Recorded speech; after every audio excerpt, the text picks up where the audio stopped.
यह एन्मा है, एक युवा व्यक्ति जिसे हर कोई प्यार करता है, जिसकी प्रतिष्ठा उससे पहले होती है जहां भी वह जाता है।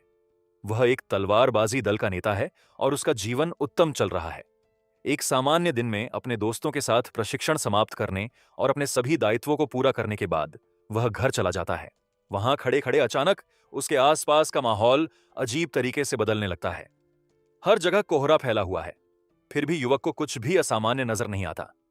वह सामान्य रूप से सड़क पार करता है, लेकिन पलक झपकते ही एक विशाल घोड़ा अविश्वसनीय गति से दौड़ता हुआ उसके सामने आता है और जबरदस्त ताकत के साथ उससे टकरा जाता है। युवक उसी क्षण होश खो बैठता है। जब वह फिर से अपनी आंखें खोलता है तो वह खुद को एक अजीब ताबूत के अंदर पाता है। समझ नहीं पा रहा है कि क्या हुआ। वह इसे खोलने के लिए अपनी पूरी ताकत से संघर्ष करता है और एक शक्तिशाली झटके के साथ इसे तोड़कर बाहर निकलने में सफल हो जाता है। वह अपने सामने जो देखता है वह बेहद अजीब है। हर तरफ से शीशे उस जगह को घेरे हुए हैं और रहस्यमयी वस्त्र पहने हुए लोग आसपास खड़े हैं। जैसा कि आप उम्मीद कर सकते हैं, मेरे दोस्त युवक को एक पूरी तरह से अलग दुनिया में ले जाया गया है। सबसे पहले वह सोचता है कि वह सपना देख रहा है, जब तक कि एक अजीब आदमी उसके सामने नहीं आता। हमारा नायक उसे यह कहते हुए दूर रहने के लिए कहता है कि उसकी शक्ल संदिग्ध है। वह आदमी शांति से जवाब देता है कि उसे संदेह नहीं है और समझाता है कि जो कुछ हुआ उसे समझने के लिए एन्मा को पता होना चाहिए कि उसे सबसे प्रतिष्ठित जादुई अकादमी नाइट रेवन अकादमी में शामिल होने के लिए अंधेरे के दर्पण द्वारा चुना गया था। वह बताते हैं कि इस अकादमी के छात्रों को हैरी पॉटर की तरह ही 7 सदनों में बांटा गया है। प्रिय दर्शक, जो लोग यह नहीं समझते कि घरों का क्या मतलब है, उनके लिए बात बस इतनी है कि अकादमी के सभी छात्रों को 7 टीमों में विभाजित किया गया है और प्रत्येक टीम विशिष्ट गुणों से अलग है। इस अकादमी में सभी का मुख्य लक्ष्य जादू सीखना है। जब आदमी अपना स्पष्टीकरण समाप्त कर लेता है तो हमारा नायक कहता है, एक क्षण रुकें, मैं जादू का बिल्कुल भी उपयोग नहीं करता और मैंने इसे अपने जीवन में कभी नहीं सीखा है। उनके ये कहते ही वहां मौजूद सभी लोग हैरान रह जाते हैं। एक छात्र को कैसे चुना जा सकता है जब वह जादू का उपयोग ही नहीं कर सकता? क्या बकवास है। उसके बाद एन्मा ने घोषणा की कि वह घर लौट आएगा और गेट की ओर जाने लगेगा। वह आदमी बेहद आश्चर्यचकित है और सोचता है कि कोई इतिहास के सबसे महान जादुई स्कूल में शामिल होने से कैसे इनकार कर सकता है। इसी तनाव के बीच अचानक उस जगह के आसपास का शीशा टूट जाता है और एक अजीब सा जीव सामने आ जाता है। प्राणी बोलता है, कहता है कि हजारों लोग हैं जो अकादमी में शामिल होना चाहते हैं और चूंकि नया छात्र एनामा शामिल नहीं होना चाहता है, वह उसकी जगह लेगा। उस पल में हमारे नायक के लिए सबसे आश्चर्यजनक बात प्राणी के शब्द नहीं है, बल्कि यह तथ्य है कि वह एक बिल्ली को बात करते हुए देखता है। बिल्ली क्रोधित हो जाती है और कहती है, मैं बिल्ली नहीं हूं, मेरा नाम ग्रिम है और अगर मैं अकादमी में शामिल हो जाऊं तो मैं सबसे मजबूत जादूगरों में से एक बन जाऊंगा। जैसे ही छात्रों ने यह सुना, वे हंसने लगे और उपहास करने लगे। उन्होंने कहा कि एक राक्षस के लिए जादूगर बनना असंभव है, बिल्ली तो दूर की बात है। ग्रिम क्रोधित हो जाता है और घोषणा करता है कि वह उन्हें गलत साबित कर देगा। अचानक वह अपने मुंह से नीली आग छोड़ता है जिससे पूरी जगह भर जाती है। कुछ छात्र डर के मारे चिल्लाते हैं और भाग जाते हैं, जबकि अन्य सदमे में खड़े होकर देखते रहते हैं कि क्या होगा। वह आदमी जो अकादमी का प्रधानाध्यापक निकला, बिल्कुल शांत खड़ा है और कहता है कि किसी को इस बिल्ली को जल्दी से रोकना चाहिए क्योंकि अपने छोटे आकार के बावजूद वह खतरनाक है। उस समय कुछ छात्र साहस या कर्तव्य के कारण नहीं, बल्कि प्रधानाध्यापक से अतिरिक्त ग्रेड पाने के लालच में स्थिति को संभालने के लिए स्वेच्छा से आगे आते हैं और वे इस बात पर बहस करने लगते हैं कि यह कौन करेगा। इस बीच बाकी छात्र अलग अलग प्रतिक्रिया देते हैं। कुछ अहंकारी लोग बिल्कुल भी परवाह किए बिना बैठे रहते हैं, जबकि अन्य लोग जो कुछ हो रहा है उसे एक मनोरंजक अनुभव के रूप में देखते हैं। इस अराजकता के बीच एक लाल बालों वाला छात्र धीरे धीरे बिल्ली की ओर आगे बढ़ता है। गुस्से से भरकर वह गुस्से में कहता है, इस कमीने ने इस प्रतिष्ठित अकादमी को बर्बाद करने की हिम्मत कैसे की। उस समय एन्मा सब कुछ घटित होते हुए देख रही है। जब युवक ग्रिम के पास आता है तो एन्मा अचानक कूदती है और आग लगने से पहले उसे दूर धकेल देती है। लाल बालों वाला छात्र उस पर चिल्लाता है, क्या तुम मूर्ख हो या क्या? मुझसे दूर हो जाओ। फिर वह खड़ा होता है और सीधे ग्रिम की ओर चलता है। जल्दी से अपनी जादू की छड़ी निकालता है और जादू करता है जो ग्रिम की गर्दन के चारों ओर एक बंधन बनाता है, उसे अपने जादू का उपयोग करने और फिर से नीली आग छोड़ने से रोकता है। उस समय प्रधानाध्यापक लाल बालों वाले छात्र की सराहना करते हैं और हमें पता चलता है कि उसका नाम रिडल है, जो हर्ट्सलाउबिल हाउस का नेता है। उसके बाद हेडमास्टर ग्रिम को ले जाता है और उसे अकादमी से निकाल देता है, जबकि एन्मा पूरी तरह से सदमे में जमीन पर बैठ जाती है। एन्मा मन ही मन सोचता है कि उसे दूसरी दुनिया, जादू से भरी दुनिया में ले जाया गया है, लेकिन उसे अभी भी अपनी दुनिया में करने के लिए कई काम हैं, जैसे तलवारबाजी टूर्नामेंट में भाग लेना। अचानक रिडल ने उसके विचारों को बाधित किया और अपनी जान बचाने के लिए धन्यवाद देने के बजाय गुस्से में कहा, तुम्हारी मुझे छूने की हिम्मत कैसे हुई, बदमाश। उसी समय दो छात्र रिडल को थोड़ा शांत करने के लिए आगे आते हैं और उसे बताते हैं कि एन्मा अभी भी अकादमी में नहीं है और अभी तक कुछ भी नहीं जानती है। हमारा हीरो फिर बातचीत में शामिल होता है और कहता है कि वह अकादमी में शामिल नहीं होगा क्योंकि वह जादू का उपयोग करना नहीं जानता है। पहेली का उत्तर है कि अंधेरे के दर्पण के लिए किसी ऐसे व्यक्ति को बुलाना असंभव है जो जादू का उपयोग नहीं कर सकता। उस क्षण प्रिय दर्शक, अंधेरे का दर्पण स्वयं बोलता है और पुष्टि करता है कि एन्मा नाम का युवक किसी भी तरह की जादुई ऊर्जा का उत्सर्जन नहीं करता है। यह बेहद अजीब है क्योंकि हर साल बुलाए जाने वाले व्यक्ति को एक प्रसिद्ध जादू उपयोगकर्ता माना जाता है। तब प्रधानाध्यापक कहते हैं कि एन्मा को अकादमी में स्वीकार करना असंभव है और दर्पण को उसे उसकी मातृभूमि में वापस लौटाना होगा। प्रधानाध्यापक दर्पण के पास जाता है और एक जादू सक्रिय करते हुए कहता है, हे दर्पण, इस युवक को उसके स्थान पर लौटा दो जहां वह है। हालांकि दर्पण अचानक रुक जाता है और घोषणा करता है कि एन्मा कहीं की नहीं है। हमारा हीरो इससे हैरान है और बड़े असमंजस में सोच रहा है कि इसका मतलब क्या हो सकता है। बाद में उसे समझ आता है कि दर्पण केवल लोगों को इस दुनिया की सीमाओं के भीतर ही स्थानों तक पहुंचा सकता है और चूंकि वह दूसरी दुनिया से आया है, इसलिए यह उसे वापस लौटाने में असमर्थ है। प्रधानाध्यापक ने एम्मा से पूछा कि क्या वह पड़ोसी राज्यों में से एक से है और एम्मा ने उत्तर दिया कि वह जापान से है। प्रधानाध्यापक को उसकी बातों पर संदेह हुआ क्योंकि इस दुनिया में जापान नाम की कोई जगह नहीं है। संक्षेप में, न तो प्रधानाध्यापक और न ही छात्रों को एहसास हुआ कि एन्मा दूसरी दुनिया से है। वे बस यही मानते हैं कि वह पास के राज्य या देश से आया है। एन्मा आगे समझाने की जहमत नहीं उठाता और कहता है कि वह बाद में खुद ही लौटने का रास्ता ढूंढ लेगा। फिर वहां से चला जाता है। वह इधर उधर भटकना शुरू कर देता है, उस अजीब स्थिति से भ्रमित और चकित हो जाता है जिसमें उसने खुद को पाया है। उसका झटका तब और बढ़ जाता है जब वह लोगों को जादू की छड़ी का उपयोग करके हवा में उड़ते हुए देखता है और वह मन में सोचता है कि उसे सचमुच हैरी पॉटर जैसी दुनिया में ले जाया गया है। अचानक प्रधानाध्यापक उसके पास आते हैं और उससे अपने किसी मित्र से संपर्क करने का प्रयास करने के लिए कहते हैं। एम्मा जल्दी से अपना फोन निकालती है, लेकिन जैसी कि उम्मीद थी, कोई सिग्नल नहीं है। तब हेडमास्टर उससे कहता है कि दयालुता के कारण वह उसे खो जाने पर पास की जगह पर रात भर रुकने की अनुमति देगा।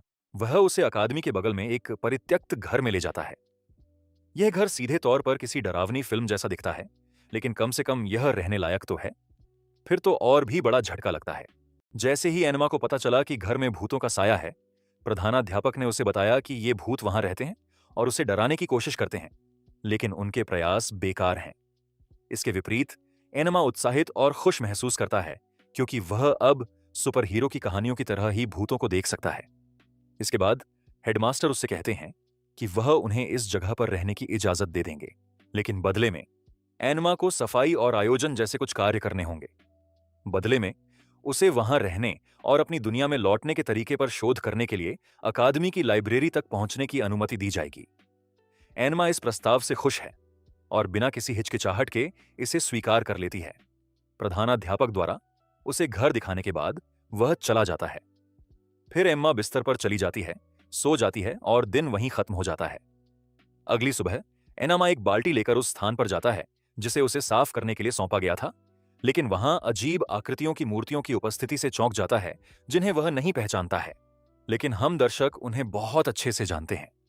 वे प्रसिद्ध कार्टून चरित्र हैं, जैसे स्कारड लायन, जादूगरनी मेलेफिकेंट और अलादीन का जाफर।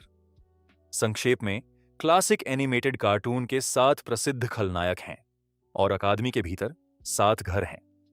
प्रत्येक घर एक विशिष्ट खलनायक का प्रतिनिधित्व करता है और जो छात्र उससे संबंधित होते हैं वे अपने व्यक्तित्व और व्यवहार में उस खलनायक के समान होते हैं। उदाहरण के लिए, सिंह स्कार के पास एक घर है जो उसका प्रतिनिधित्व करता है, और उस घर के छात्रों में हिंसा, शक्ति का प्यार और हावी होने और प्रथम स्थान का दावा करने की निरंतर इच्छा होती है। दूसरा उदाहरण दिलों की रानी का है, जिसका एक घर भी है जो उसका प्रतिनिधित्व करता है और जिसके छात्र नियमों के प्रति प्रेम, गलतियों से नफरत और इस विश्वास में उसके समान हैं कि नियम लोगों से अधिक महत्वपूर्ण हैं। इसका सबसे अच्छा उदाहरण स्वयं रिडल हैं, जिन्होंने बिल्ली द्वारा नियमों को तोड़ने और व्यवस्था को बाधित करने पर पूरी तरह से अपना आपा खो दिया। संक्षेप में यही विचार है। इस दौरान एन्मा की मुलाकात दो छात्रों से होती है जो उसे यह सब समझाते हैं, फिर अपना परिचय देते हैं। नारंगी बालों वाले लड़के का नाम एस है और दूसरे का नाम स्पेड है। वे तीनों तब तक एक साथ खड़े रहते हैं जब तक ग्रिम दोबारा प्रकट नहीं होता और अकादमी में छात्र बनने की अपनी इच्छा दोहराता है। जब एनमा उसे बिल्ली कहती है तो ग्रिम हमेशा की तरह क्रोधित हो जाता है और उस पर आग के जादू से हमला करने की तैयारी करता है, खासकर जब से उस पर लगाया गया प्रतिबंध पहले ही समाप्त हो चुका था। एनमा अपने सफाई कर्मचारियों को पकड़कर तैयार रुख अपनाता है और ग्रिम से कहता है कि अगर वह चाहे तो हमला करने की कोशिश करे। ग्रिम को इस बात का अंदाजा नहीं था कि उनकी अपनी दुनिया में एनमा एक तलवारबाजी टीम की नेता थी। ग्रिम आत्मविश्वास से हमला करता है, लेकिन एनमा अपने कर्मचारियों के साथ एक शक्तिशाली हमला करता है। यह झटका इतना जोरदार होता है कि हवा भी अजीब तरह से हिलती है। हालांकि क्योंकि वह ग्रिम को चोट नहीं पहुंचाना चाहता था, उसने आखिरी क्षण में हमला रोक दिया। उसके बाद एनमा उससे पूछती है कि वह अकादमी में शामिल होने के लिए इतना दृढ़ क्यों है। ग्रिम ने दुखी होकर उत्तर दिया कि बचपन से ही उसका सपना वहां दाखिला लेने का था, लेकिन उसे हर बार अस्वीकार कर दिया गया क्योंकि वह सिर्फ एक राक्षस है और सभी ने उसका मजाक उड़ाया। फिर भी उसने एक महान जादूगर बनने के अपने सपने को कभी नहीं छोड़ा और चाहे कुछ भी हो जाए वह हार नहीं मानेगा।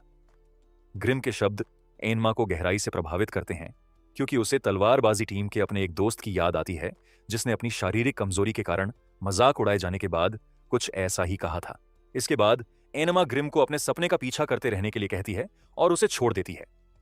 उस समय एस कहता है कि केवल कोशिश करने से वह कभी भी अकादमी में शामिल नहीं हो पाएगा। इन शब्दों से ग्रिम को गहरी चोट पहुंची और स्पेड भी परेशान हो गया। उसने एस को अधिक विनम्रता से बोलने के लिए कहा क्योंकि उसके शब्द कठोर हैं और दूसरों की भावनाओं पर विचार नहीं करते हैं। एस ने ठंडे स्वर में जवाब देते हुए कहा कि उसे कोई परवाह नहीं है और वह जाने की तैयारी करता है। लेकिन ग्रिम, जो अभी भी गुस्से में है, उस पर आग के जादू से हमला करता है। एस हवा के जादू से जवाब देता है।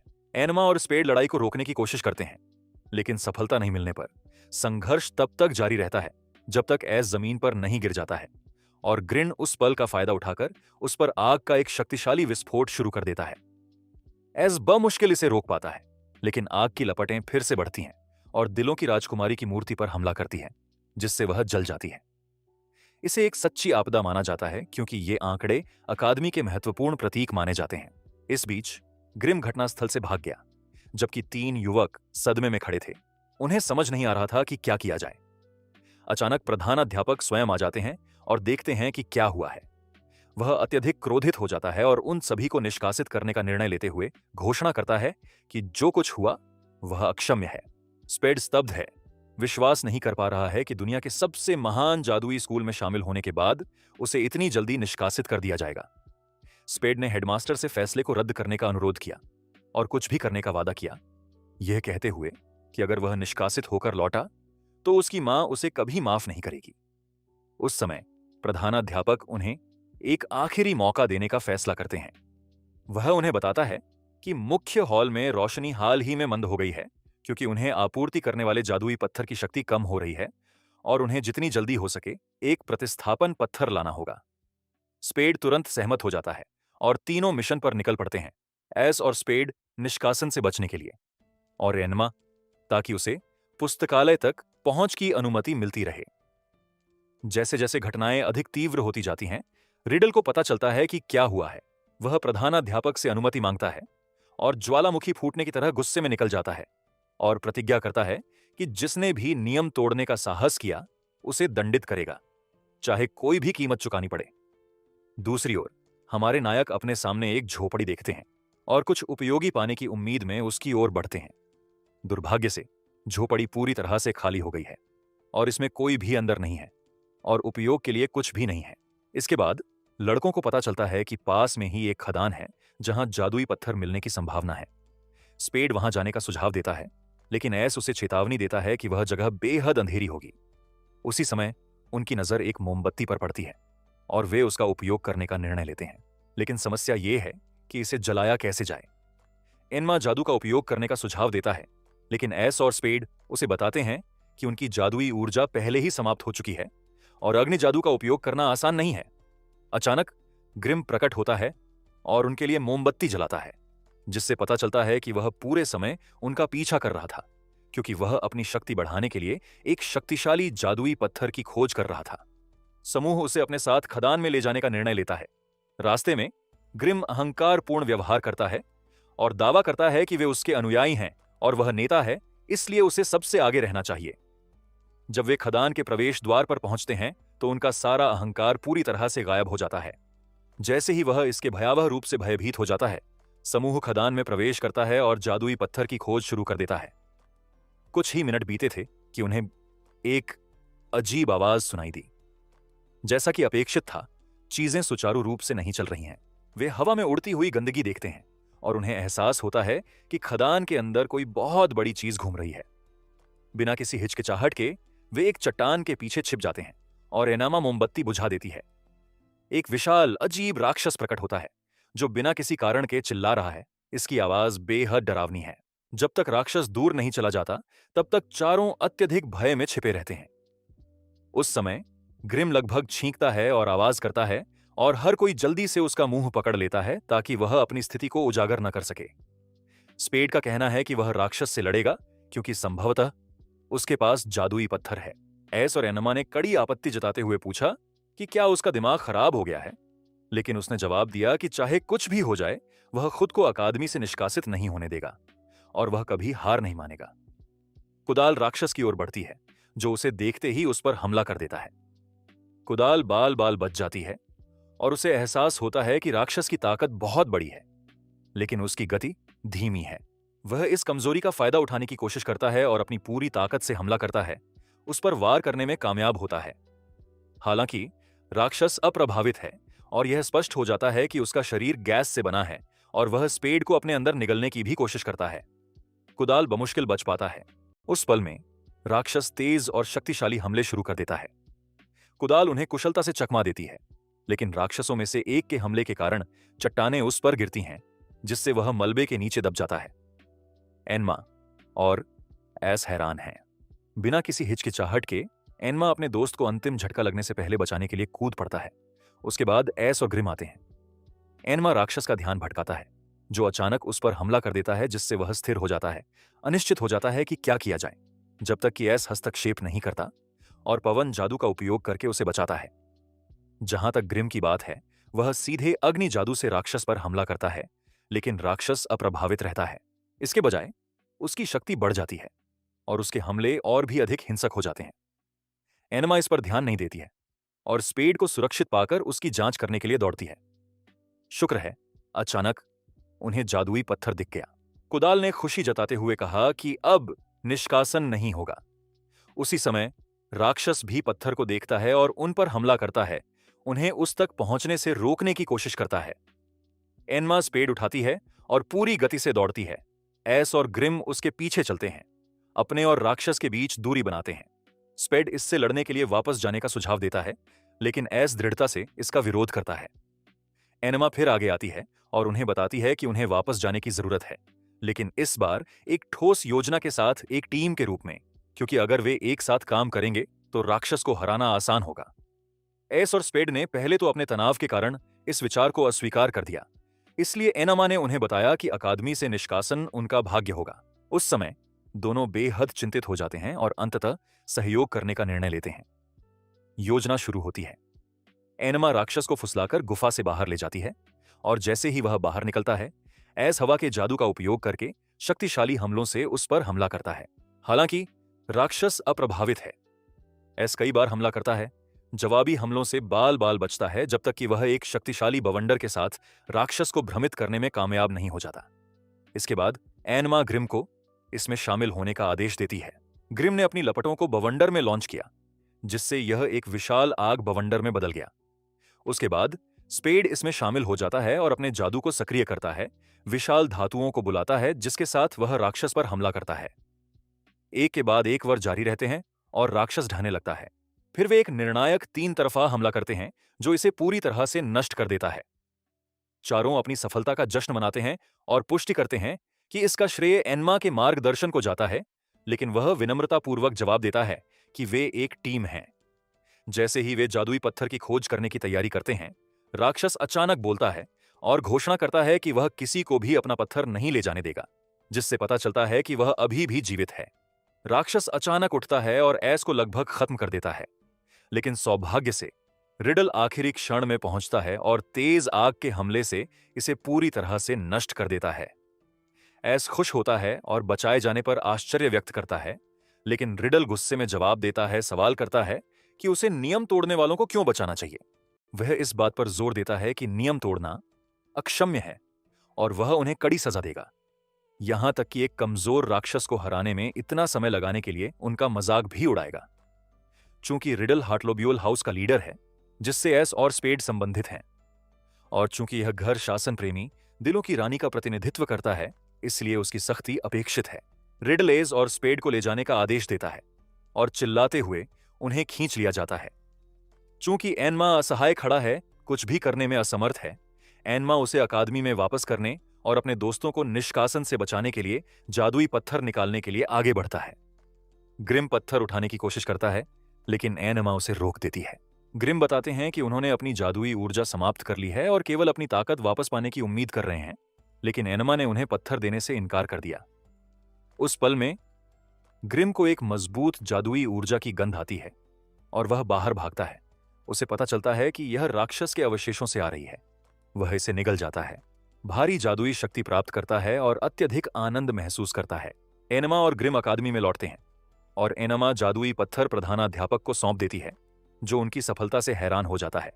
और जब वह जो कुछ हुआ उसका विवरण सुनता है तो और भी अधिक आश्चर्यचकित हो जाता है।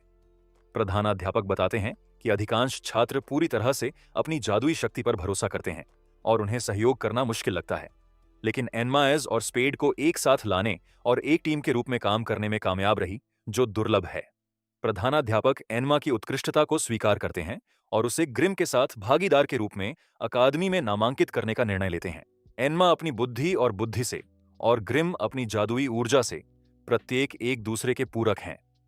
ग्रिम अत्यधिक खुशी से उछल पड़ता है, जबकि एनमा इसे नए लोगों से मिलने और नए माहौल का आनंद लेते हुए अपनी मातृभूमि में वापस जाने का रास्ता खोजने का एक अच्छा अवसर मानती है।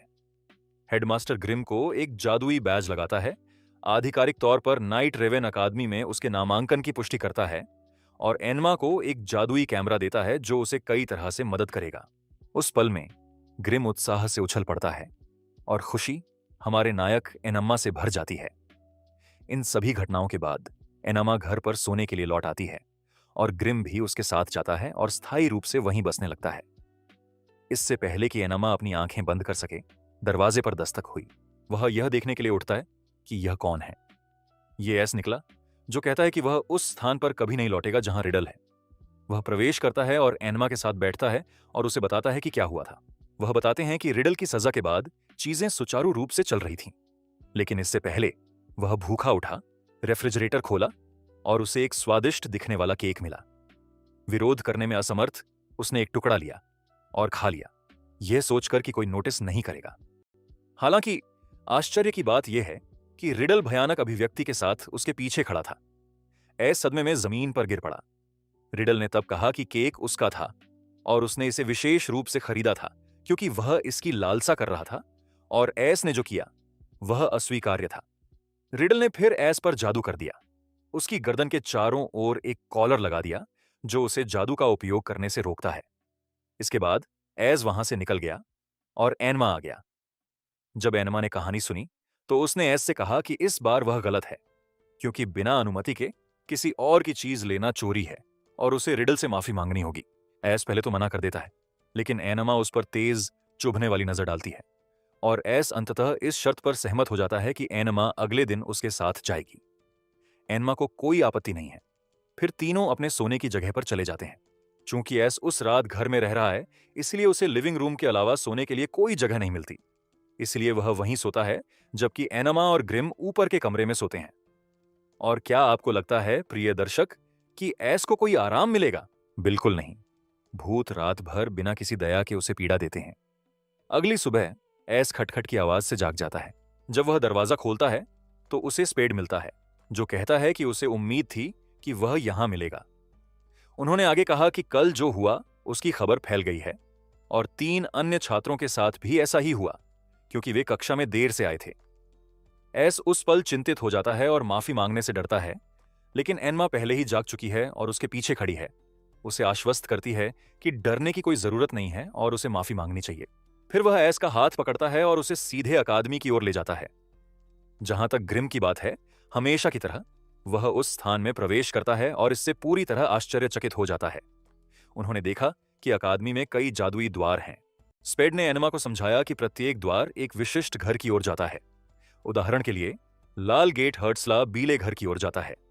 यह कहने के बाद हर कोई लाल गेट में प्रवेश करता है, जिसमें एनमा भी आश्चर्यचकित होकर उनके साथ शामिल हो जाती है। उन्हें तुरंत दूसरी जगह ले जाया जाता है। एनमा को अपने सामने एक शानदार सुंदर महल और गुलाबों से भरा एक बगीचा दिखाई देता है। इनमें सफेद गुलाब के फूल हैं, जिन्हें एक युवक लाल रंग से रंग रहा है। जब वह हमारे नायकों को देखता है तो वह उनमें से प्रत्येक को पहचानता है, विशेषकर एस को। जब से उसके बारे में खबर फैली है, उस युवक का नाम कैटर है। वह स्पेड और एस के पास जाता है और उनके साथ एक फोटो लेता है, जिससे पता चलता है कि वह बहुत मिलनसार और सामाजिक है। वह तीसरे वर्ष का छात्र है, जबकि एस और स्पेड अभी भी प्रथम वर्ष के हैं। परिचय के बाद कैटर ने उनसे गुलाबों को रंगने में मदद करने के लिए कहा, क्योंकि एक पार्टी आयोजित होने वाली है और परंपरा के अनुसार गुलाब लाल होने चाहिए। वे बुरा नहीं मानते। एस और एनमा लाल रंग की बाल्टियां लेते हैं और गुलाबों को रंगना शुरू करते हैं, जबकि स्पेड और ग्रिम अपने जादू का उपयोग करने का प्रयास करते हैं। हालांकि स्पेड अपना जादू ठीक से बनाने में विफल रहता है और ग्रिम उम्मीद के मुताबिक पेड़ों को जला देता है। कैटर तुरंत अपने जादू का उपयोग करके आग बुझाता है और पूरे पेड़ को लाल कर देता है। फिर वह कहता है कि रिडल के आने से पहले उन्हें काम खत्म करना होगा, ताकि सब कुछ व्यवस्थित दिखे। वह कहते हैं कि घर के सभी सदस्यों को नियम पसंद हैं, लेकिन रिडल उनमें सबसे सख्त हैं, कभी कभी तो बहुत ज्यादा। कैटर के लहजे से साफ है कि वह कुछ छिपा रहे हैं। उस क्षण एस को याद आता है कि उसे रिडल से माफी मांगनी होगी। कैटर ने उसे बताया कि एक नियम है कि माफी के लिए विशेष रूप से मुआवजे की आवश्यकता होती है, विशेष रूप से उत्सव के करीब आने पर केक लाना होता है, लेकिन एस के पास कुछ भी नहीं है। कैटर फिर कहता है कि वह उन्हें वहां रहने की अनुमति नहीं दे सकता, क्योंकि अगर रिडल को पता चला कि जो कुछ हुआ उसके लिए मुआवजे के बिना वे वहां हैं, तो वह कैटर को खुद दंडित करेगा और उसकी गर्दन के चारों ओर एक कॉलर डाल देगा।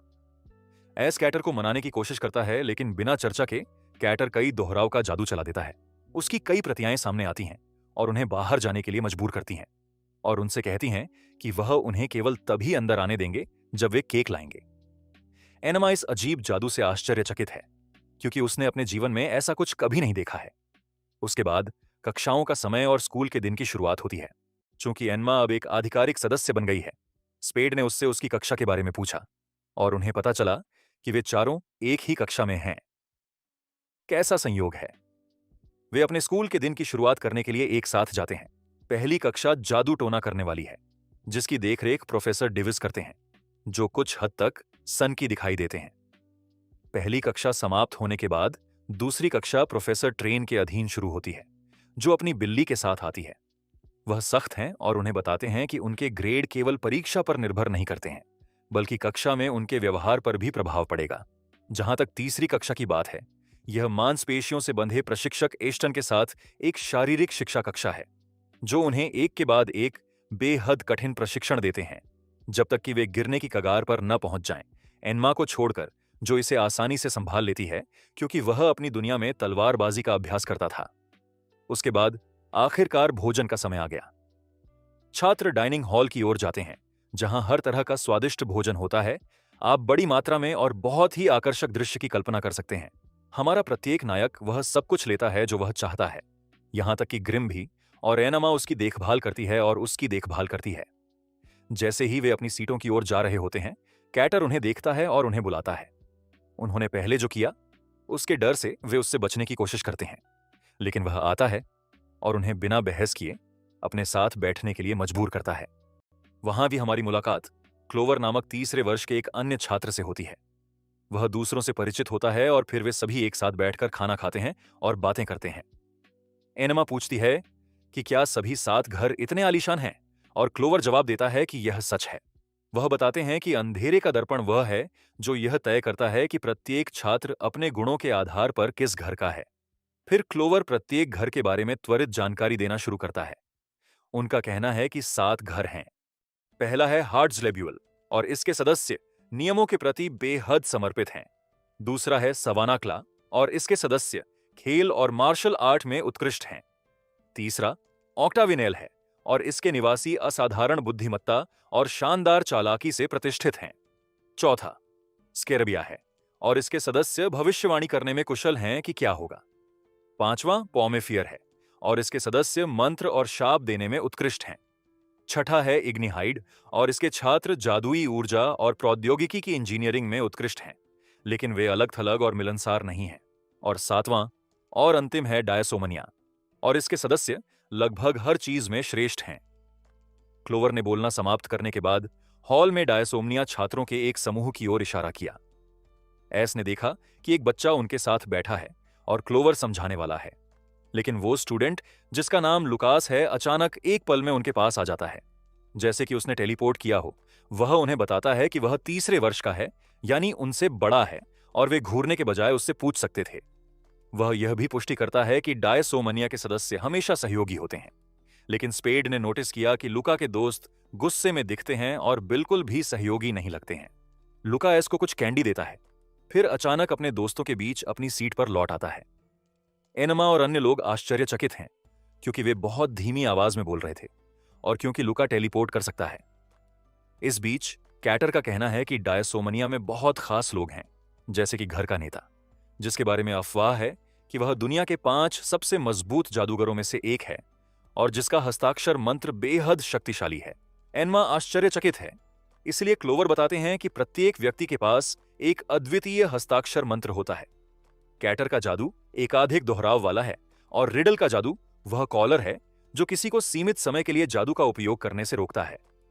एस अचानक बीच में आता है और कहता है कि उसे अब उस बेवकूफ रिडल से माफी मांगनी होगी और उसे एक केक भी लाना होगा, क्योंकि वह एक पागल व्यक्ति है जो अजीब तरीके से नियमों से प्यार करता है। जैसे ही वह ऐसा कहता है, उसे महसूस होता है कि उसके पीछे कोई है। वह मुड़ता है और पाता है कि रिडल स्वयं वहां खड़ा है, और ठीक उसी तरह एस खुद को एक असहज स्थिति में पाता है। उसी क्षण रिडल कहता है कि प्रधानाध्यापक ने उन्हें उनके कृत्य के लिए माफ कर दिया है और उन्होंने टिप्पणी की कि प्रधानाध्यापक बहुत उदार हैं और यदि वह उनकी जगह होते तो ऐसा नहीं करते। एस धीमी आवाज में नियमों का मजाक उड़ाना शुरू कर देता है, लेकिन रिडल उसकी बात सुनता है, उसे पकड़ लेता है और कहता है कि उसने उसे माफ करने का इरादा किया था, लेकिन चूंकि उसे कोई पछतावा नहीं है, इसलिए वह पूरा साल अपने गले में इस ताले के साथ बिताएगा। फिर वह उन्हें कुछ बेहद अजीब नियमों का पालन करने का आदेश देता है, जैसे कि ठीक 15 मिनट पर मेज छोड़ देना और खाना खत्म करने के बाद नींबू की चाय पीना। वे इसके साथ जाते हैं और उससे कहते हैं ठीक है। इसके बाद रिडल बहुत बुरे मूड में वहां से चला जाता है, क्योंकि छात्र उसके आदेशों का ठीक से पालन नहीं कर रहे हैं। बात महत्वपूर्ण नियमों की भी नहीं है। वह इस बात से नाराज हैं कि एक छात्र ने नींबू वाली चाय की जगह दूध वाली चाय पी ली। रिडल बेहद सनकी था। उसके बाद एनमा ने देखा कि हर कोई शिकायत कर रहा है कि रिडल नियमों को लेकर कितना सख्त है। क्लोवर इसे उचित ठहराने की कोशिश करते हुए कहते हैं कि हाउस लीडर के रूप में यह उनके कर्तव्य का हिस्सा है। जहां तक एस की बात है, उसे जितनी जल्दी हो सके केक खरीदने की चिंता है, लेकिन उसे याद है कि केक महंगे हैं और उसके पास पर्याप्त पैसे नहीं हैं। एस कैटर से उस व्यक्ति के बारे में पूछता है जिसने केक बनाया था, जो उस दिन रेफ्रिजरेटर में था जब उसने केक खाया था, और कैटर उसे बताता है कि जिसने इसे बनाया था वह क्लोवर था। हर कोई आश्चर्यचकित था, क्योंकि केक अविश्वसनीय रूप से अच्छा था। एस क्लोवर के पास जाता है और उसकी चापलूसी करना शुरू कर देता है, उसके कंधों की मालिश करता है और उसे दूसरा केक बनाने के लिए कहता है, क्योंकि वह केक खरीदने में सक्षम नहीं है। क्लोवर सहमत हैं, लेकिन 2 शर्तों पर। सबसे पहले उन्हें वह पौधा लाना होगा जिससे केक बनेगा, और दूसरा, उन्हें पौधे को छीलने और केक तैयार करने में उसकी मदद करनी चाहिए। हर कोई सहमत है और क्लोवर ने उनसे कहा, ठीक है, अभी जाओ और 300 पौधे लाओ ताकि हम शुरू कर सकें। वे संख्या से हैरान हैं, लेकिन उनके पास कोई विकल्प नहीं है। वे बगीचे में जाते हैं और उस पेड़ के पौधों को खोजने के लिए अलग हो जाते हैं। एनमा ग्रिम को अपने साथ ले जाती है और हर जगह खोजती है। रास्ते में एनमा का कदम गलती से एक पूंछ पर पड़ जाता है। वह भ्रमित हो जाता है, फिर मुड़ता है और एक पूंछ वाले लड़के को देखता है जो सवोनिकला का एक जानवर है जिसका नाम लियोना है। लियोना एनमा को बताती है कि उसने उसे आरामदायक झपकी से जगाया। एनमा 2 बार माफी मांगती है, लेकिन लियोना बेहद गुस्से में रहती है और एक मुक्का मारती है जो लगभग घातक हो सकता था, जिससे उसके दांत टूटने की धमकी दी जाती है। हालांकि ऐन वक्त पर लियोना की दोस्त आ जाती है और उसे रोकती है। फिर कहती है, चलो जल्दी से, हमारी क्लास है, और दोनों चले जाते हैं। उस समय ग्रिम डर से लगभग कांप रहा था, जबकि एनामा ने नोटिस किया कि लियोना का व्यवहार बिल्कुल शेर की तरह है। यह स्वाभाविक है क्योंकि वह सवानाकला से है, जो स्कार का प्रतिनिधित्व करता है, शेर जो शक्ति से प्यार करता है। उसके बाद एस ने एनामा को पुकारा।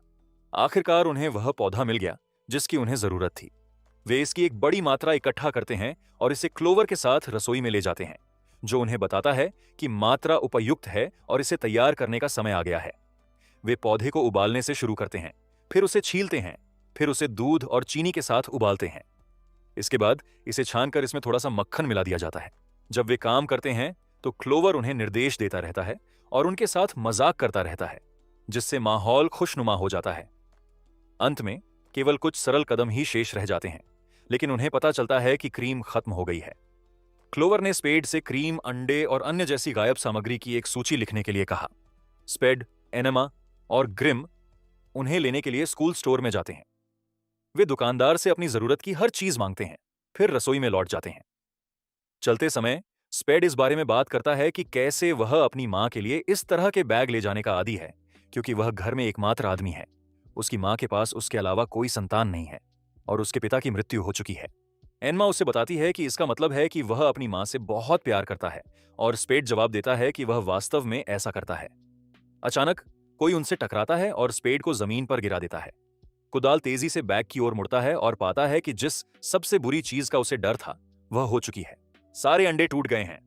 वह तुरंत खड़ा होता है और मांग करता है कि वह व्यक्ति अंडों के लिए भुगतान करे, लेकिन मोटा हास्यास्पद लड़का इनकार कर देता है और कहता है कि वह कुछ भी भुगतान नहीं करेगा। फिर वह व्यंग्यपूर्वक कहते हैं, अंडे जमीन पर गिरे भी नहीं, आप उन्हें खा सकते हैं। गुस्से में फावड़ा फूट जाता है और धमकी देता है कि जब तक उसे समझ नहीं आएगा वह उसे पीटेगा।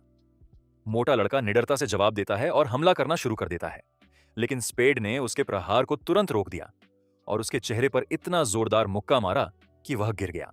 कुदाल उसे मारने ही वाली है, लेकिन वहां सदमे में खड़ी एनमा उसे रोकती है और कहती है कि वह उसे अब और न मारे, अन्यथा उसे अकादमी से निष्कासित किया जा सकता है।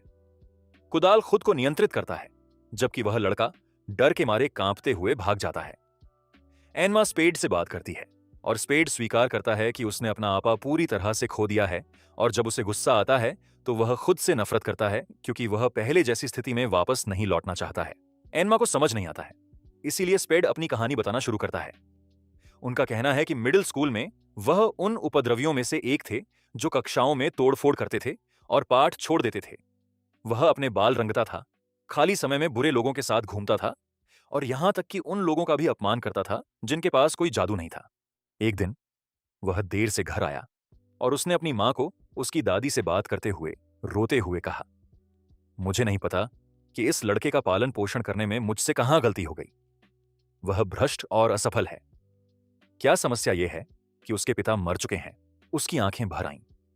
जब स्पेड ने वह दृश्य देखा तो उसका दिल टूट गया और उसने फिर कभी उन कार्यों को नहीं करने और उसकी वजह से अपनी मां को कभी न रोने की कसम खाई। उसी दिन से उसने एक अच्छा लड़का बनने का निश्चय कर लिया। इसीलिए उन्होंने सम्मानपूर्वक व्यवहार करना शुरू किया और अकादमी में शामिल हो गए। और यही कारण है कि जब हेडमास्टर ने उसे बाहर निकालने की धमकी दी तो वह घबरा गया। कहानी सुनने के बाद एनमा के मन में स्पेड के प्रति सम्मान बढ़ गया। वह उसे बताता है कि उसने वास्तव में बहुत सुधार किया है और वह व्यक्ति पंच का हकदार है, लेकिन वह उसे चेतावनी देता है कि लड़ना अंतिम उपाय होना चाहिए और स्पेड अब खुद को नियंत्रित करने और बुरे रास्ते को पीछे छोड़ने में सक्षम है। वह उससे कहता है कि चलते रहो, हार मत मानो, और एक गलती का मतलब दुनिया का अंत नहीं है। स्पेड एनमा की बातों से खुश है और उसे धन्यवाद देता है। फिर वे क्लोवर के साथ रसोई में लौट आते हैं। कुछ ही मिनटों में वे केक तैयार कर लेते हैं और वहां एक से बढ़कर एक केक बन जाते हैं। तिपतिया घास उनके लिए एक काटता है और उनमें से प्रत्येक चखते ही एक टुकड़ा ले लेता है। उन्हें इसका स्वाद बहुत पसंद है। जब क्लोवर उनकी खुशी देखता है तो उसे पुराने दिन याद आते हैं जब वह और रिडल छोटे थे और स्ट्रॉबेरी केक खाते थे। उसे याद है कि पहली बार खाने से वह कितना खुश था, और यह स्पष्ट है कि उसे रिडल से गहरा लगाव है। कैटर उसके विचारों को बाधित करता है और उसे अपना सिग्नेचर मूव करने के लिए कहता है। क्लोवर सहमत हो जाता है। फिर प्रत्येक लड़के से उसके पसंदीदा भोजन के बारे में पूछता है। प्रत्येक व्यक्ति बताता है कि उसे क्या पसंद है, और एनमा कहती है कि उसका पसंदीदा भोजन मछली और चावल है। तभी क्लोवर अपनी छड़ी से केक के टुकड़ों पर जादू करता है और उन्हें फिर से चखने के लिए कहता है। वे ऐसा करते हैं और वे आश्चर्यचकित हैं कि प्रत्येक व्यक्ति के टुकड़े का स्वाद उसके पसंदीदा भोजन से मेल खाने के लिए बदल जाता है। उदाहरण के लिए, एनमा का टुकड़ा मछली और चावल जैसा स्वाद वाला हो जाता है। कैटर उन्हें बताता है कि यह क्लोवर का हस्ताक्षर मंत्र है। यह उसे किसी भी भोजन का स्वाद बदलने की अनुमति देता है। यह एक अनावश्यक जादू हो सकता है, लेकिन यह प्यारा और मजेदार है। इतना सब होने के बाद एनमा ग्रिम और एस के साथ वापस सो जाती है, जिसे अभी भी हर्ट्सलेबील में प्रवेश करने की अनुमति नहीं है। कैटर और क्लोवर भी सोने के लिए अपने घर लौट आते हैं। लेकिन जब वे हर्ट्सले बुएल पहुंचे तो उन्होंने देखा कि वहां खड़े सभी छात्र बेहद परेशान हैं। और आश्चर्य की बात यह है कि उनमें से हर एक ने अपने गले में एक ताला पहन रखा है। उनमें से एक का कहना है कि रिडल जो कर रही है वह असहनीय हो गया है। वे नियमों से प्यार करते हैं, लेकिन रिडल हर चीज को लेकर बेहद सख्त हैं। उसने उन सभी को दंडित भी किया, क्योंकि उन्होंने रात 8 बजे के बाद, जो सोने का समय माना जाता है, नींबू पिया था। छात्रों की शिकायतें बढ़ती जा रही हैं और उनमें से कुछ रोते हुए कहते हैं कि वे दूसरे घर में स्थानांतरित होना चाहते हैं। जब क्लोवर यह सुनता है तो वह उनसे कहता है कि वह जल्द ही इस बारे में रिडल से बात करेगा, और इस तरह दिन वहीं समाप्त हो जाता है। अगले दिन सभी लड़के उठते हैं और आधिकारिक वर्दी पहनकर तैयार हो जाते हैं। जहां तक हमारे हीरो एनमा का सवाल है, उसके पास वह वर्दी नहीं है। फिर वे सीधे पार्टी में चले जाते हैं, जो हर तरह से इतनी चकाचौंध होती है कि एनमा जो देखता है उससे आश्चर्यचकित रह जाता है। थोड़ी देर बाद रिडल आता है और सभी उसका स्वागत करते हैं। वह जगह और तैयारियों को चारों ओर देखता है और सब कुछ व्यवस्थित और क्रम में पाता है। इसीलिए वह बिना किसी समस्या के बैठ जाता है। फिर उत्सव की शुरुआत की घोषणा करता है। सभी लोग केक खाने लगते हैं और बेहद खुश नजर आते हैं। उस समय कैटर एस से फुसफुसाता है कि माफी मांगने और केक पेश करने का यह सही समय है। एस सहमत हो जाता है, रिडल के पास जाता है, उससे माफी मांगता है और उसे बताता है कि जो कुछ हुआ उसके मुआवजे के रूप में वह एक केक लाया है। रिडल पूछती है कि क्या केक स्ट्रॉबेरी है, और एस अच्छे विश्वास से उत्तर देता है कि यह नहीं है। उस पल में रिडल गुस्से में फूट पड़ती है और कहती है कि नियम न। फांसो सेक्सटू स्ट्रॉबेरी केक के अलावा पार्टी में कोई भी केक लाने से मना करता है। इससे भी ज्यादा आश्चर्य की बात तो यह है कि इस घर में 810 नियम हैं। रिडल ने उन सभी को याद कर लिया है, जबकि क्लोवर ने केवल नियम संख्या 350 तक याद किया है। इसलिए उसे नहीं पता था कि आवश्यक केक विशेष रूप से स्ट्रॉबेरी होना चाहिए। क्लोवर एस की ओर से रिडल से माफी मांगने की कोशिश करता है, लेकिन रिडल ने यह कहते हुए मना कर दिया कि समस्या उस व्यक्ति के साथ नहीं है जिसने केक बनाया है, बल्कि उस व्यक्ति के साथ है जो इसे यहां एस लाया है। एनमा फिर बातचीत में शामिल होती है और रिडल से कहती है, क्या यह नियम सबसे पहले महत्वपूर्ण है? ईमानदारी से कहूं तो मुझे ऐसा नहीं लगता। यहां किसी को भी अलग स्वाद वाला केक खाने से कोई दिक्कत नहीं है। यदि किसी नियम से किसी को लाभ नहीं होता है तो वह कोई महत्वपूर्ण नियम नहीं है। रिडल आपत्ति करने की कोशिश करता है, लेकिन एस एनमा का समर्थन करता है और उन नियमों को मूर्खतापूर्ण और बेकार बताता है। इस बात पर जोर देते हुए कि हर कोई उनसे नाराज है, रिडल उपस्थित लोगों की ओर देखती है और वे तनावग्रस्त हो जाते हैं और स्वीकार करने की हिम्मत नहीं करते कि वे परेशान हैं। एकमात्र व्यक्ति जो खुले तौर पर एस से सहमत है वह स्पेड है। रिडल ने तब घोषणा की कि जब से वह घर का वार्डन बना है, घर बेहतर स्थिति में है और छात्र नियमों का पालन करते थे। लेकिन अब उल्लंघन बढ़ गया है। जो भी नियम तोड़ेगा उसके गले में ताला डाल दिया जाएगा, क्योंकि उसकी नजर में उसके आदेश हमेशा सही होते हैं और जीवन में नियम ही सबसे महत्वपूर्ण चीज है। हमारे नायक उसके अधीन होने से इनकार कर देते हैं, इसलिए रिडल बहुत क्रोधित हो जाता है। और अपने जादू से उन पर हमला करता है, उनकी गर्दनों में ताले लगा देता है। फिर कैटर और क्लोवर को उन्हें बाहर फेंकने का आदेश देता है। कैटर और क्लोवर माफी मांगते हैं और कहते हैं कि वे हाउस वार्डन के रूप में रिडल के आदेशों की अवज्ञा नहीं कर सकते हैं, और वे लड़कों से कहते हैं कि माफी मांगना ही एकमात्र समाधान है। लेकिन एस का कहना है कि उसके लिए उस स्वार्थी व्यक्ति से माफी मांगना असंभव है। फिर वे चारों बगीचे में जाकर बैठ जाते हैं और उस विपत्ति का समाधान सोचने लगते हैं जिसमें वे फंस गए हैं। वे अब हर्ट्ज़लेबज़ोले में प्रवेश नहीं कर सकते, और इसके अलावा उनमें से प्रत्येक के गले में एक कष्टप्रद ताला है। इस बीच कोई व्यक्ति दिखाई देता है जिसका केवल सिर दिखाई दे रहा है, एस को भयभीत कर रहा है। तब उसके शरीर के बाकी हिस्से दिखाई देते हैं और उन्हें एहसास होता है कि वे अदृश्य क्षमता वाले किसी व्यक्ति का सामना कर रहे हैं। वे पूछते हैं कि वह कौन है, और वह अपना परिचय शिन्या के रूप में देता है। एस चिढ़कर उसे यहां से चले जाने के लिए कहता है, क्योंकि वह रिडल से परेशान है, जिसे वह बेहद अत्याचारी मानता है। शिन्या हंसते हुए कहती हैं कि जब रिडल छोटा था तो ऐसा नहीं था। हर कोई आश्चर्यचकित है, और एस पूछता है कि क्या शिन्या उसे एक बच्चे के रूप में जानती थी। शिन्या उन्हें थोड़ा चिढ़ाती है, फिर कहती है कि वह उन्हें जानकारी नहीं देगा। वह केवल इतना कहता है कि उन्हें चश्मे वाले लड़के से पूछना चाहिए, जिसका अर्थ है क्लोवर। फिर वह उनसे विदा लेता है। स्पेड उसे रोकने की कोशिश करता है, लेकिन शिन्या अपनी क्षमता का इस्तेमाल करती है और गायब हो जाती है। इसके बाद एनमा स्पेड, एस और यहां तक कि ग्रिम भी ले जाती है, और वे इसके बारे में पूछने के लिए क्लोवर के पास जाते हैं। वे लाइब्रेरी में क्लोवर को ढूंढते हैं और वह उन्हें बताता है कि शिन्या और रिडल उसके बचपन के दोस्त थे। वह बताते हैं कि रिडल को अपने परिवार से कठोरता का सामना करना पड़ा। वे उसके प्रति सदैव सख्त रहते थे। खाना पीना और पढ़ाई ही उनका पूरा जीवन था। उनके दिन में हर चीज का एक निर्धारित समय होता था, और उनकी मां सचमुच उनके जीवन के हर विवरण को नियंत्रित करती थी। वह उसे खेलने नहीं देती थी, जबकि वह अभी भी छोटा बच्चा था। इस वजह से वह यह मानते हुए बड़े हुए कि नियम सबसे महत्वपूर्ण चीज है, और चाहे कुछ भी हो, उनका पालन किया जाना चाहिए। जब ऐसे यह सुनता है तो वह एक पल के लिए सोचता है, फिर जोर से कहता है, यह सब तुम्हारी वजह से है क्लोवर। आप ही कारण हो। आप उसके मित्र थे, और आपने उसे कष्ट सहते देखा, और उसकी मदद करने और उसे सही व्यवहार के लिए मार्गदर्शन करने के बजाय आप उसकी भावनाओं को ठेस पहुंचाने से डरते थे, और आपने उसे इस मानसिकता में डूबते हुए तब तक छोड़ दिया जब तक कि वह सभी से नफरत करने लगा और खुद से अलग हो गया। वह कहते हैं कि यह सच्ची दोस्ती नहीं है। सच्चे दोस्त कठिन समय में आपके साथ खड़े रहते हैं। एस की बातों से एनमा और स्पेड चौंक जाते हैं। उसी समय प्रधानाध्यापक आते हैं और कहते हैं कि मामला सरल है। चूंकि घर के वार्डन के साथ विवाद है, वे उसे चुनौती दे सकते हैं, और जो कोई भी उसे हरा देगा वह नया वार्डन बन जाएगा। वह कहते हैं कि यह वही तरीका है जिसका इस्तेमाल रिडल ने वार्डन बनने के लिए किया था।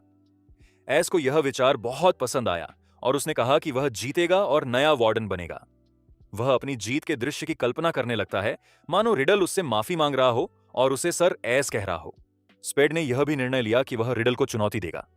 प्रधानाध्यापक उनसे कहते हैं, ठीक है, शुभकामनाएं, लेकिन सावधान रहें, ये द्वंद्व जादू ही हैं।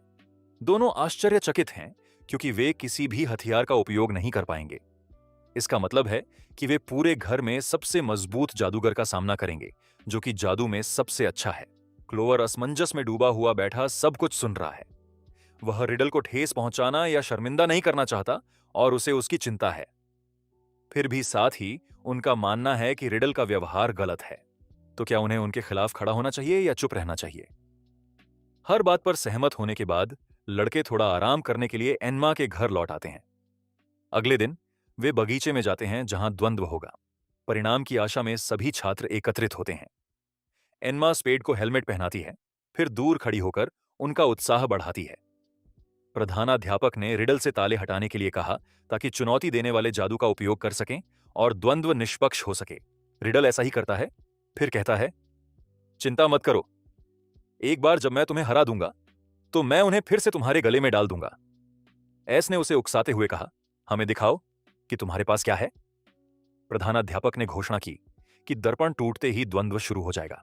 वह दर्पण को जमीन पर फेंकता है, और जिस क्षण वह टकराकर टूट जाता है, रिडल एक बेहद तेज आश्चर्यजनक हमला करता है। वह तुरंत ताले वापस उनकी गर्दनों पर डाल देता है। चूंकि यह एक जादुई हमला है, इसीलिए इसकी अनुमति है। एनमा और ग्रिम सदमे में हैं, और यहां तक कि स्पेड और एस भी इस पर विश्वास नहीं कर सकते हैं। उसने हमें इतनी जल्दी कैसे हरा दिया? रिडल, हमेशा की तरह अहंकारी, इत्मीनान से बैठती है और कहती है कि इसमें 5 सेकंड भी नहीं लगे। प्रधानाध्यापक ने रिडल को असली विजेता घोषित किया। रिडल फिर इस बात पर जोर देने लगता है कि अंत में वह सही था और उसने स्पेड एंड एस का मजाक उड़ाना शुरू कर दिया, यह कहते हुए कि वे बुरे माहौल में बड़े हुए होंगे और उनके परिवार जादू का उपयोग करने में कमजोर थे। उस समय स्पेड क्रोधित हो जाता है क्योंकि रिडल ने उनके परिवारों का उल्लेख किया था। इससे पहले कि वह आगे बढ़ पाता, एस अचानक पूरी गति से रिडल की ओर दौड़ता है और उसके चेहरे पर जोर से थप्पड़ मारता है। वह उसे बताता है कि बच्चों के कमजोर या मजबूत होने का पालन पोषण या माता पिता से कोई लेना देना नहीं है। वह कहते हैं कि जब से रिडल अकादमी में आया है तब से वह घमंडी हो गया है और एक भी दोस्त नहीं बना पाया है, और वह उसे चेतावनी देता है कि वह उनके परिवारों के बारे में गलत तरीके से बात न करे। रिडल तब और भी हैरान हो जाता है जब एस आगे कहता है कि वे जानते हैं कि रिडल का पालन पोषण एक सख्त और कठोर माहौल में हुआ था, लेकिन यह उसके व्यवहार को उचित नहीं ठहराता है और उसे यह महसूस करने की जरूरत है कि वह जो कर रहा है वह गलत है। एस यह कहते हुए समाप्त होता है, अहंकारी मत बनो, तुम सिर्फ एक बच्चे हो जो जादू में अच्छा है। पहेली अपनी जगह पर स्थिर हो जाती है और उसके बचपन की यादें उसके ऊपर हावी हो जाती हैं कि कैसे उसकी मां ने उसके हर अनुरोध को अस्वीकार कर दिया था। उसे याद है कि कैसे उसके जन्मदिन पर वह उसके लिए साधारण दिखने वाला कम चीनी वाला केक लाती थी, जबकि वह अन्य बच्चों की तरह स्वादिष्ट स्ट्रॉबेरी केक की कामना करता था। लेकिन वह क्रोधित हो जाती और उसके अनुरोध को अस्वीकार कर देती। वह उसके जीवन के हर विवरण को नियंत्रित करती थी। उसका पूरा दिन पढ़ाई या नींद में बीतता था, एक भी पल आराम या खेल के बिना। यह सच है कि माता पिता कभी कभी उस चीज के लिए कठोर हो सकते हैं जिसे वे सबसे अच्छा समझते हैं, लेकिन रिडल की मां ने जो किया वह एक गंभीर गलती थी। आखिरकार वह एक छोटा बच्चा था जिसे हर किसी की तरह खेलना और अपने बचपन का आनंद लेना था। वर्तमान में रिडल गुस्से में फूट पड़ता है और चिल्लाता है कि नियम हमेशा सही होते हैं और अगर उसकी मां सही थी तो वह भी सही है और वह उन्हें नियम तोड़ने की अनुमति नहीं देगा। उसी समय छात्रों में से एक ने उसके चेहरे पर अंडा फेंका और वह उसके सिर पर टूट गया। इसके बाद छात्रों ने अपनी चुप्पी तोड़ी और ऐलान किया कि वे अब नहीं डरेंगे। वे उसे एक अहंकारी तानाशाह कहते हैं और पुष्टि करते हैं कि किसी को भी उसके मूर्खतापूर्ण नियम पसंद नहीं है और वे इस स्थिति से तंग आ चुके हैं। एनमा उनकी प्रतिक्रियाओं में इस अचानक बदलाव से आश्चर्यचकित है और यह तब और भी तीव्र हो जाता है जब छात्र रिडल को छोड़ने के लिए मजबूर करने के लिए किताबें, उपकरण और जो कुछ भी उनके हाथ लग सकता है उसे फेंकना शुरू कर देते हैं। जब रिडल देखता है कि हर कोई उसके खिलाफ हो रहा है तो वह अपना दिमाग खो देता है और चिल्लाता है, यह जानने की मांग करता है कि अंडा किसने फेंका और डरावनी आंखों से उन्हें घूर रहा है। जब कोई जवाब नहीं देता तो वह घोषणा करता है कि सभी को दंडित किया जाएगा और वह अपने जादू का उपयोग करता है जिससे उनके सभी घोंसलों के चारों ओर ताले दिखाई देते हैं। रिडल अपने जादू का प्रयोग करते हुए जोर जोर से हंसता है। कुछ छात्र दौड़ने की कोशिश करते हैं लेकिन यह बेकार है। ग्रिम एनमा से कहता है कि उन्हें भागना होगा, लेकिन एनमा ने यह कहते हुए मना कर दिया कि उसे लगता है कि कुछ बुरा होने वाला है और सचमुच उसकी प्रवृत्ति सही है। रिडल एस के पास जाता है और उसे आदेश देता है कि उसने जो कहा है उसे वापस ले लें, लेकिन एस इनकार कर देता है। तभी रिडल के चेहरे पर एक काला तरल पदार्थ दिखाई देता है और हर कोई हैरान रह जाता है। यहां तक कि हेडमास्टर को भी विश्वास नहीं हो रहा है कि वह जो देख रहा है वह आश्चर्य से बड़बड़ा रहा है। क्या यह वही हो सकता है? पहेली पूरी तरह से नियंत्रण खो देती है। उसमें से एक अजीब सी शक्ति फूटती है जो उसके चारों ओर एक हिंसक राक्षसी आभा को इतनी तीव्र कर देती है कि आसपास के पेड़ अपनी जड़ों से उखड़ जाते हैं। वह उस शक्ति का उपयोग एस पर हमला करने के लिए करता है जो जमे हुए खड़ा है, प्रतिक्रिया करने में असमर्थ है क्योंकि एक पेड़ उसकी ओर बढ़ता है।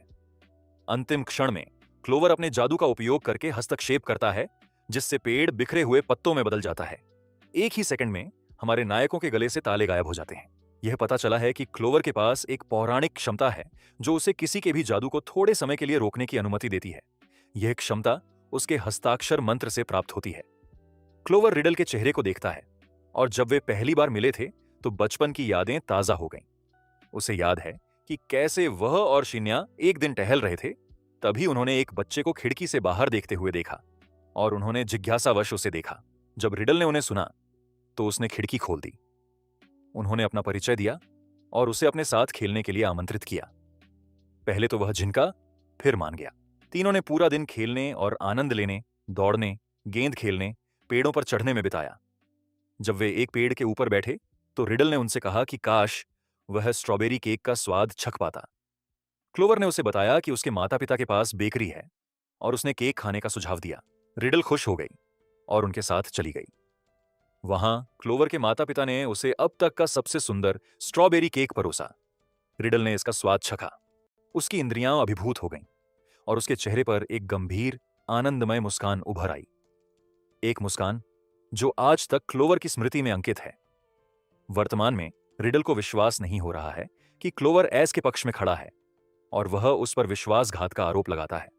यह ध्यान दिया जाना चाहिए कि उस समय रिडल पूरी तरह से सचेत नहीं है, क्योंकि अंधेरे भावनाओं ने उस पर नियंत्रण कर लिया है और उसे आश्वस्त किया है कि उसके आसपास हर कोई दुश्मन है। इसलिए वह क्लोवर पर भी हमला करने का फैसला करता है, लेकिन हेडमास्टर चिल्लाता है, उसे चेतावनी देता है कि वह दोबारा जादू का इस्तेमाल न करे, क्योंकि इससे उस पर नियंत्रण बढ़ जाएगा। फिर भी रिडल ने चेतावनी को नजरअंदाज कर दिया और अपने जादू को फिर से सक्रिय कर दिया, जिससे एक विशाल अजीब जादुई ऊर्जा का विस्फोट हुआ। फिर अचानक और अप्रत्याशित रूप से रिडल की शक्ल पूरी तरह से बदल जाती है, क्योंकि वह काला कीचड़ उसे पूरी तरह से ढक देता है। हर कोई स्तब्ध है, समझ नहीं पा रहा कि क्या हुआ। रिडल ने घोषणा की कि हर कोई उसका दुश्मन बन गया है, लेकिन साथ ही इस बात पर भी जोर देता है कि वह अब कानून का प्रतिनिधित्व करता है और वह किसी को भी इसे तोड़ने की अनुमति नहीं देगा। वह बुरी तरह हंसता है, फिर जमीन के नीचे से एक विशाल राक्षस को बुलाता है। तभी प्रधानाध्यापक लड़कों को समझाते हैं कि इस काले कीचड़ जैसे पदार्थ को धब्बा कहते हैं। संक्षेप में, प्रत्येक जादूगर की छड़ी में एक रत्न होता है और उसके अंदर धब्बा लगा होता है। इससे जादू खींचा जाता है, लेकिन जब कोई जादूगर जादू का अति प्रयोग करता है तो रत्न टूट जाता है, धब्बा निकल जाता है और वह व्यक्ति को अपने वश में कर लेता है। वह खुद पर और अपनी भावनाओं पर नियंत्रण खो देता है और लगभग पागल जैसा हो जाता है। रिडल के साथ बिल्कुल ऐसा ही हुआ।